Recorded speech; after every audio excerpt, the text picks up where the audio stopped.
আজকে আমি রান্না করছি ইলিশ পোলাও। তো এখানে নিয়ে নিয়েছি টক দই, এখানে আছে আদা বাটা, রসুন বাটা, পেঁয়াজ বাটা, এটা পেঁয়াজ বাটা, জিরা বাটা।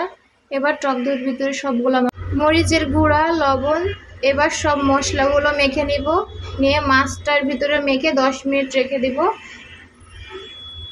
এবার কড়াইয়ে তেল দিয়ে পেঁয়াজটা ভেজে নিব, পেঁয়াজের বেরেস্তা করে নেব। ওই পেঁয়াজ ভাজলেই পেঁয়াজের বেরেস্তা হয়ে যায়, শুধু শুধু নাম চেঞ্জ করার দরকার নেই। এবার সেই তেলে মাছটা দিয়ে দিব, মেখে রাখা সেই মাছটা এর ভিতরে আমি ঢেকে ঢেকে 7 মিনিট রান্না করছিলাম। হয়ে গেছে। এবার দিয়ে দিলাম দারচিনি, এলাচ, একটু ঘি, পোলাও চালটা দিয়ে দিলাম কাঁচামরিচ। ওই যে সেই মাছের ভিতরের মশলাটা এবার দিয়ে লাড়াছাড়া করে গেলাম। এত নড়ানো উঠতেছে আল্লাহ।